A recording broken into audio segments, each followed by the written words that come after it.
Good morning student. Class 10th की 6th poem कर रहे थे बेटा हम। अट नहीं रही हैं, इसकी व्याख्या हम कर चुके। इससे फर्स्ट पैराग्राफ था हमारा उत्साह का। उनके भी लेखक सूर्यकांत त्रिपाठी निराला हैं और इसके लेखक भी सूर्यकांत त्रिपाठी निराला जी हैं। अब इसकी व्याख्या और व्याख्या के क्वेश्चन आंसर कर चुके हैं। इसके अभ्यास और परीक्षा उपयोगी क्वेश्चन आंसर करते हैं आज हम। फर्स्ट क्वेश्चन है कि कवि की आंख फागुन की सुंदरता से क्यों नहीं हट रही है। कि कवि फागुन मास की सुंदरता से इसलिए नहीं हट रही है क्योंकि फागुन मास की सुंदरता प्रकृति के हर एक कण कण में समाई हुई है।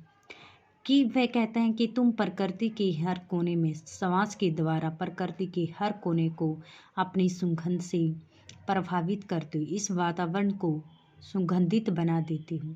कि कवि के मन में, कि तुम्हारे मन में भी उस प्रकृति की तरह तरह तरह की जो कल्पनाएं हैं वो भरती हैं, कलह कलह की कल्पनाएं भरती रहती हूँ। कि तुम्हारा सौंदर्य जो होता है इतना विशेष आकर्षक है कि मैं अपनी तुम्हारी सुंदरता के कारण मैं अपनी आंखें आपसे हटाना चाहता हूँ, लेकिन मेरी आँख आपसे सुंदरता से हट नहीं रही हैं। सेकंड है, अट नहीं रही है कविता के आधार पर प्रकृति के सौंदर्य का वर्णन कीजिए। कि कवि ने प्रकृति की व्यापकता फागुन मास की सुंदरता से प्रकट की है। कि प्रकृति की सुंदरता वह कहता है कि व्यापकता फागुन मास में नहीं समा पा रही है। क्यों नहीं समा पा रही? कि इसलिए सब तरह से फूट पड़ती हुई दिखाई देती, क्योंकि फागुन मास के महीने में इसलिए नहीं समाते क्योंकि प्रकृति की हरे भरे उस समय में क्या होते हैं, हरे भरे पेड़ पौधे होते हैं, हरे हरे पत्ते उन पर आ जाते हैं, कहीं पर कोपलें हरी और कहीं पर लाल दिखाई देती हैं। वे कहते कि वो इतनी अधिक सुंदर दिखाई पड़ते तरह तरह के कारण कि उसकी सुंदरता जो फागुन की सुंदरता से नहीं, जो पेड़ पौधे होते हैं, फल फूल होते हैं, वो अपनी सुगंध को पूरे वातावरण से सुगंधित पूरे वातावरण में फैला देते हैं, जिससे चारों तरफ ही सुगंध दिखाई देती पड़ती हैं। कि प्रकृति के माध्यम से परमात्मा की सर्वव्यापकता को कवि ने प्रकट किया है। कि प्रकृति के माध्यम से क्या है, भगवान की सर्वव्यापकता। कि भगवान जो होता है हर जगह पर व्याप्त है, चाहे वो प्रकृति के हर एक कोने में भगवान की व्यापकता सिवाय हम भगवान को ढूंढने की हर जगह कोशिश करते, लेकिन नहीं, परमात्मा तो भगवान तो प्रकृति के हर कोने में क्या है, समाया हुआ होता है। उसकी जो सत्ता होती है वह परम होती है।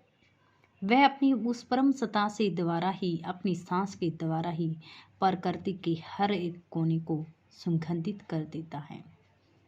प्रकृति ही कवि की कल्पना की ऊंची उड़ान भरने के लिए प्रेरित की गई। कि प्रकृति के द्वारा ही कवि की उड़ान भी उस तरह ही होती है। कि कवि भी तरह तरह के लेख, कहानियाँ, निबंध, उपन्यास आदि लिखता रहता है, उसके मन में भी तरह तरह की भावना, विचार आदि उत्पन्न होती रहती हैं। तो उसकी भी कवि की कल्पना भी प्रकृति की तरह ही है और उसकी रचनाओं में सर्वत्र दिखाई देती हैं। प्रकृति की व्यापकता ही मन की तरह तरह की कल्पनाओं को जन्म देती है। कि प्रकृति की जो व्यापकता है वह प्रकृति की हर तरह हर कोने में हमें दिखाई पड़ती है। वन का प्रत्येक पेड़ पौधा इसी सुंदरता से भरकर शोभा देता है। कि प्रकृति उसमें क्या होता है कि उसमें यानी कि जो वन होते हैं, जंगल होते हैं, वो हरे भरे पेड़ पौधों से प्रफुल्लित दिखाई देते हैं, फल फूलों से लद जाते हैं, इसलिए वो जंगल, वो वन भी बहुत सुंदर दिखाई देता है।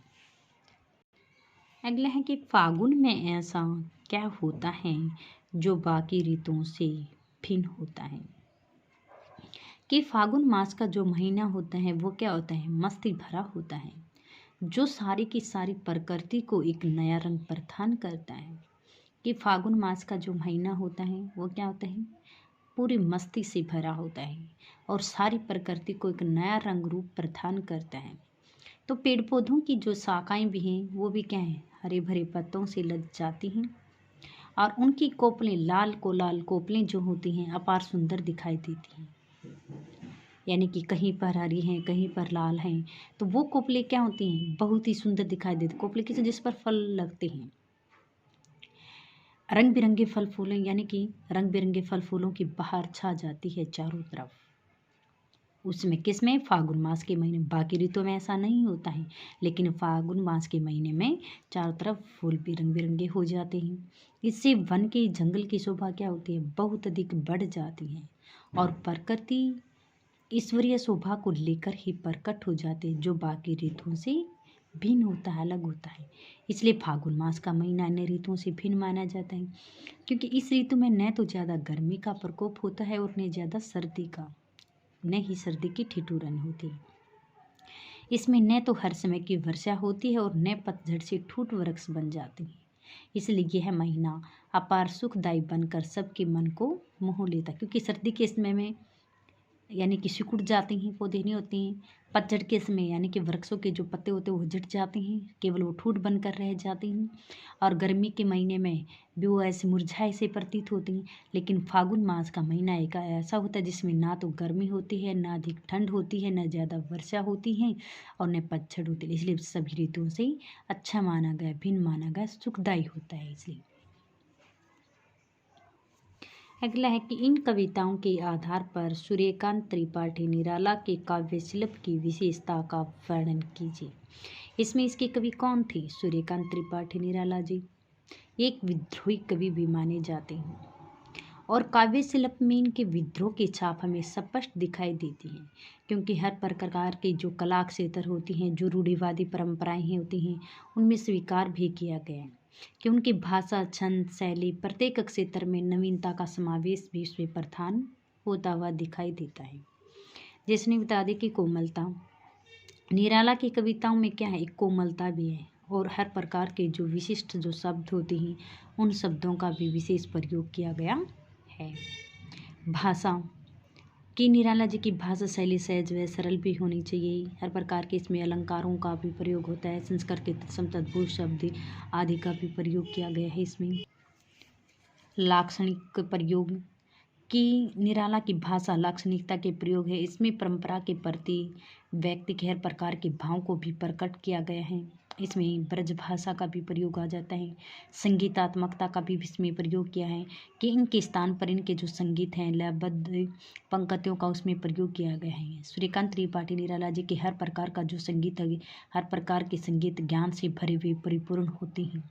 तुक लयबद्ध पंक्तियाँ होती हैं उसकी, जैसे उसने बताया कहीं कहीं पड़ी उर में मंद गंध पुष्पमाला। ये वह कहते कि इनके जो संगीत में इसमें ज्ञान भरा हुआ होता है। चित्रात्मकता का भी प्रयोग किया गया है कि जैसे इसमें बता चित्रात्मकता कि उसमें कल्पना भी कर रखी थी, कुछ शब्दों पर भी बल दिया गया था। जैसे बादलों के बारे में बताया गया था कि उनके काले काले घुंघराले जो बाल होते हैं, जिस प्रकार एक छोटे नन्हे बच्चे के, उसी प्रकार भी ये बादल भी काले घुंघराले बालों के समान प्रतीत हो रही। कहीं के बादलों की गर्जना भी प्रतीत होने लगती हैं। मुक्तक छंद, निराला ने अपनी भावनाओं में मुक्तक छंद का भी प्रयोग किया है।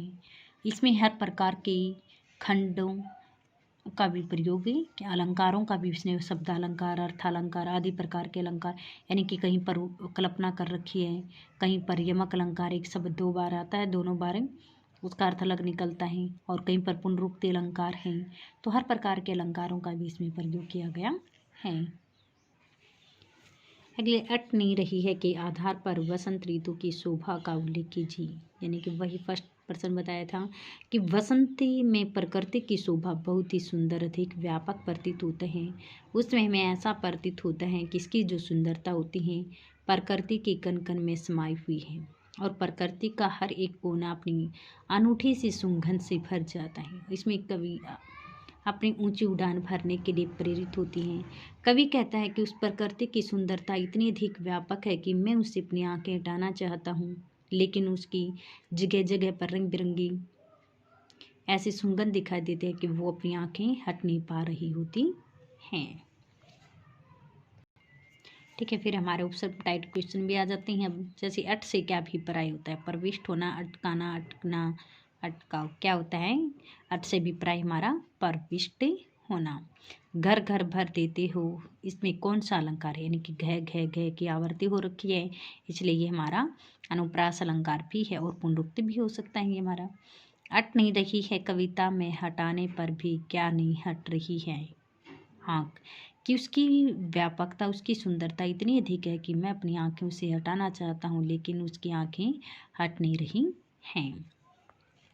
पर कर देते हो मैं कौन सा अलंकार है। पर कर देते हो मैं अलंकार कौन सा है। रूपक, यमक, उत्प्रेक्षा, श्लेष। कौन सा अलंकार माना जाता है। यमक। यमक अलंकार है। अट नहीं रही कविता में पाठ पाठ पर क्या बिखरी हुई है। शुभाश्री, कि वहाँ पर शुभाश्री बिखरी हुई है।